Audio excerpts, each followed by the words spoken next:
welcome to tFive, everyone. I'm Michael Clark here at the LTV studios in Wayne-Scott, New York, with the lovely and talented Morgan Vaughan. Say hello, Morgan. Hello, Morgan. Well, we're here probably 2 or 3 days a week now, reporting at doing Facts at 5, reporting out on some of the new information that we get on COVID, especially coming right from the town. But this particular one happens to come from Steve Bellone, the Suffolk County executive.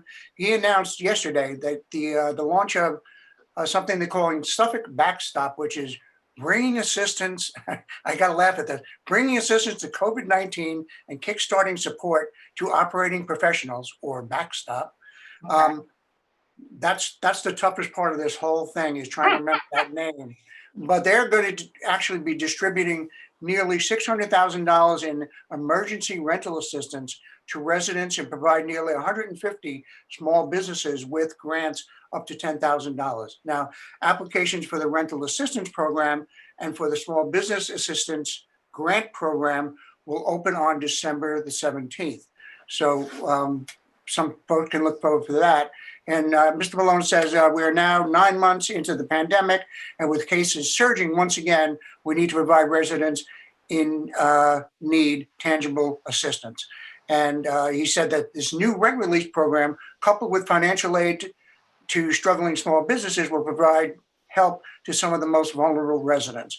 So the rent program will provide a one-time rental assistance payment to eligible applicants in the amount of up to 100% of 1 month's rent, up to a maximum of $2,500. This program funds residents in existing rental units.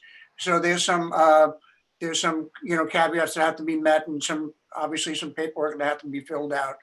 And the applications are due for that on January 15th, 2021, and a lottery will be held to select awardees. So prior to the application deadline, the county will conduct a robust outreach and training initiative to community-based organizations to assist individuals through the application process. So this is really good. They're actually putting this together and then reaching out to the community-based organizations so that they can help the people that really need this actually apply for it, know it's out there, apply for it, apply in the right way, and see what happens. I mean, there's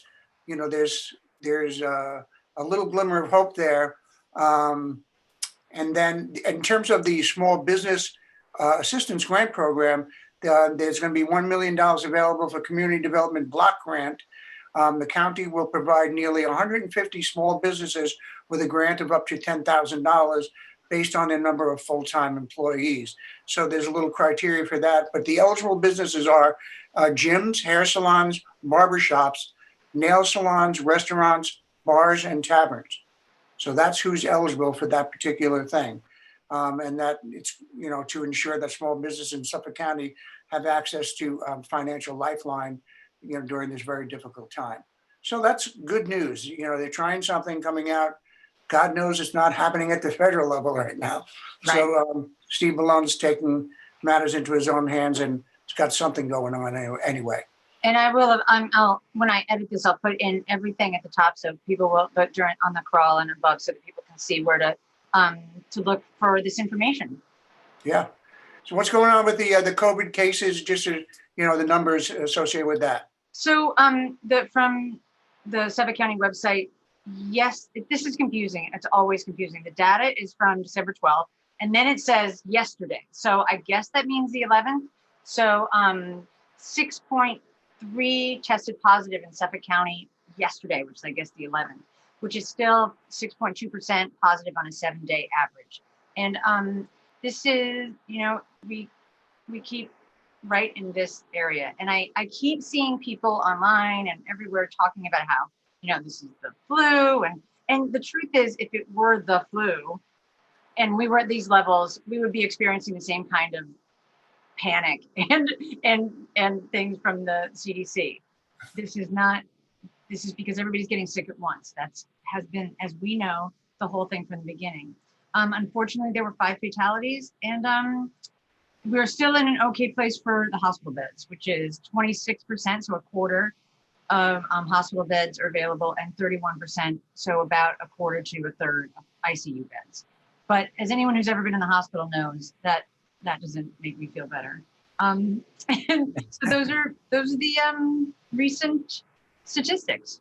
Yeah, and to reinforce your point about the flu there, I have a friend of mine who guy I went to school with and is in Texas, and he said he had it and his wife had it, and he said, trust me, it's not the flu. He had COVID-19 and he had, Yeah. right. Right. Yeah. Right. So I don't think it is.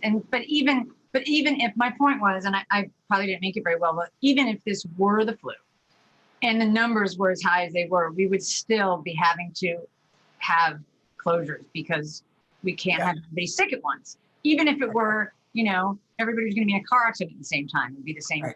It's because of the hospitals. But obviously, and I think anecdotally, people are saying it can be a long road to recover from COVID-19. Okay, so today is the fifth night of Hanukkah, begins at sundown. And we haven't actually mentioned Hanukkah. I have it on the crawl and I have it other places, but the Jewish Center in the Hamptons is doing a virtual Hanukkah. So you can log in on Zoom, and tonight is cocktails, mocktails, and schmooze. Come light the menorah with your favorite people from the Jewish Center.